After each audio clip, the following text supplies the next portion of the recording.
Shit, my shit be like a little bit toxic, but it's kind of like mixed here and there because certain things I do post, people be like, "Oh, you shouldn't post this or you shouldn't post that." But this is what's going on in our community. So I think the best thing is for people to know what's going on is to be aware. You know what I'm saying? So when I post these things, there's a lot of meanings and there's a lot of stuff behind it because I want you to really sit there and think. And I think that's the main thing we're missing in today's generation is thinking, critically thinking, taking the time to analyze before you react or you speak or whatever the case may be. So there's a lot of stuff that goes into it, but I'm supposed to be interviewing you. You over here got me over here talking. I'm supposed to be talking to you. So let's go. I'm gonna go ahead and get into it. So we're Sagittarius. This is what we do, Jeff.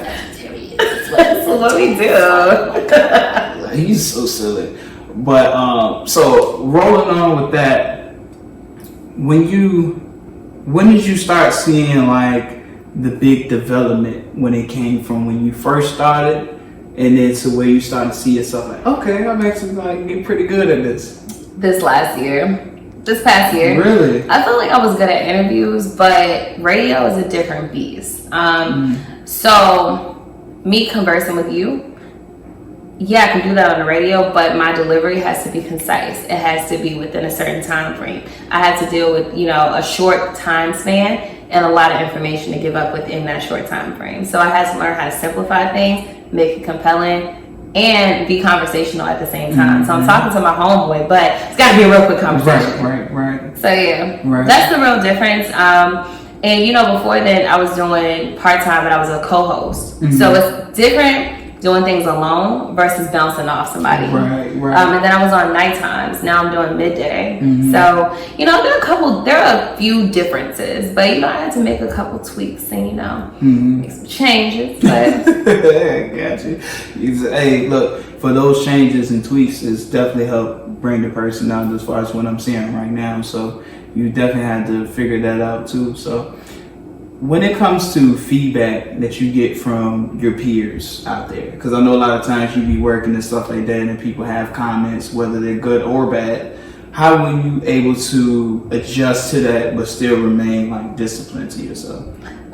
You gotta look at, first of all, who it's coming from. That's one. So you gotta decipher information. Like, you can't take everything a person says as facts. Like, do you feel like you do that? Like, if somebody tells you bad info, are you like, or people say something to you that's like, unfavorable? Like, do you feel like you always like take heed to it, or some things you brush off, some things you keep? Like, I just laugh at it because if I know it's not true and then the person don't know me, like, why I gotta give them my energy? Yeah. Apparently they want my attention. So, I look at it as how 50 Cent do his enemies that he beef with. He gives them a little bit of light. He gives them light, but he shits on them within that light. That too.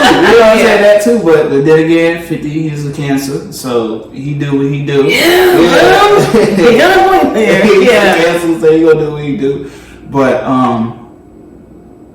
with myself, when it comes to feedback, I just look at it as, okay, it got you want to ask this question or say this to me.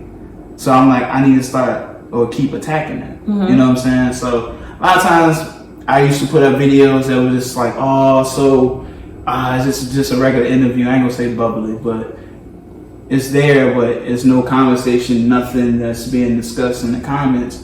But now it's like when I post certain videos, people always say a bunch of stuff in there, including you. I'm caught you a couple times. But they always have this conversation, and that's what I like to see. Like, everybody sit here, have their own point of view and all this other different stuff, because just because I'm not going to say we all the same, but let's talk about black people. We all black, but we all not the same. Okay? We skin folk, not can folk. Thank you. So when I see certain pictures and videos and stuff, like, shout out to RVA Artists, shout out to RVA News Culture, shout out to Viral Virginia, shout out to Glass X Media, Glass X TV. You know what I'm saying? Shout out to Murder Inc. too. Be having some good commentary. Not commentary, but having some good, what's the word I'm looking for? Content, sorry. See, this wine It's the wine. It got me a little Lili titty. But the content that's being put out is very interesting. It's attention grabbing. People see it right then and there. So, and that there too, as far as shouting out to all of the bloggers and stuff like that. This to show you that I don't have no ill will to my heart towards anybody else, because I want to see everybody make it.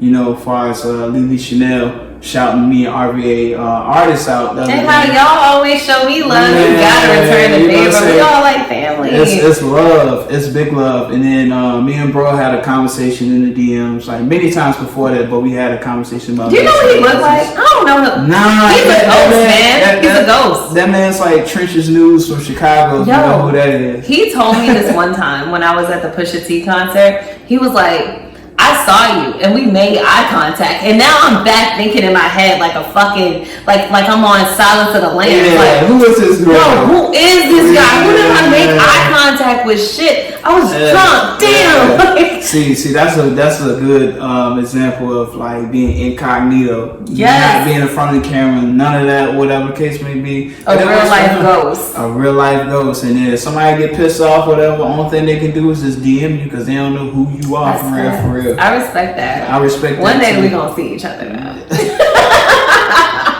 Nah, for real. So when it comes to this business, what do you think was like the hardest thing that you had to adjust to? And why? The hardest thing to adjust to. That's a good question, Jeff. I think it was it's not criticism, but I think the hardest thing to adjust to is modification. Because within yourself, like we were talking earlier, if you do the same, like someone always says, if you're doing the same thing that you were doing a year ago, you're not gonna make it. Correct. So you gotta continue to modify and adjust and try to grow, level up. Mm-hmm. But I think that takes you being able to sit back and just like diversify and like figure out different ways to like engage your audience. You know, like how can I expand my brand, like to like get more engagement, to make people more interested in what I have to say. Mm-hmm. How can I curate more of a vibe to get these people to converse with each other, or to get these people to feel what I'm saying, you know? And sometimes it's simple, mm-hmm. sometimes it's difficult. It's just about acquiring more knowledge. Mm-hmm. Like I was, I read a lot. Like a little bit of a nerd. A little bit of a nerd. You see all those books, but you know, all these books here, I've only read half of them because I have ADD, but we'll get into that another time. Okay. Yeah, like I read half a book and I'm like, oh, that's boring. Let's go to a different one. Hence my relationships. But anyway, like I'm saying all that to say that I was looking at this email that one of our bosses sent out. He had an excerpt from Warren Buffett. And he specified that you need to invest in yourself. That's like the number one thing you should do. Yes. And within investing in yourself, it's not about spending money. It's about acquiring knowledge, because knowledge is the most like priceless thing that you can do.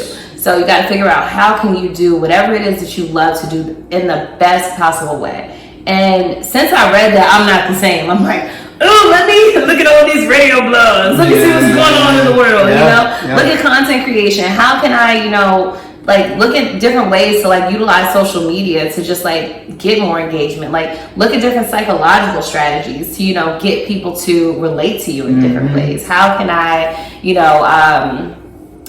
deliver my messages differently, and grab the most attention in the shortest period of time? So that's just really what it comes down to. Yeah, I like that. And it seems like that you acquire a whole lot of knowledge too by based off getting into the position or getting into further positions in the future based on common knowledge, because if they're able to snatch away money and people don't have knowledge, then of course they're gonna go crazy. Yeah. You know what I'm saying? And by one of my favorite people, Malcolm X, he always said, if you ever want to hide something from a nigga, put it in the book. That's facts. You know what I'm saying? So that's why. But I don't think that's.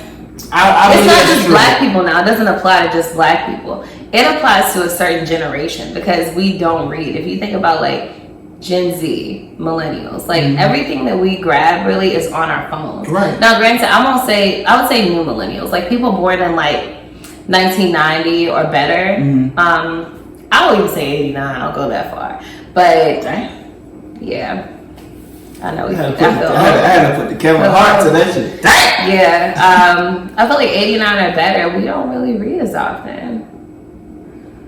And granted, it does depend on your upbringing. It depends on your, like external, not input, but like your external influences. Mm-hmm. Like I was doing an interview with Kamal, and this artist named Kamal, and he made a great point. He was like, you know, a lot of your external influences, you have to watch out like for what you listen to, like the music you listen to, the conversations that you have, like the TV shows that you watch, if you do watch TV, because that stuff influences you. So I don't think it's necessarily about reading or not reading. It's just about external influences, because you know I don't specify that to a color or a race or a culture. It's social media. It's effing us up. Because you're either going to be a producer or a consumer or both. Either way, we're all fucked up.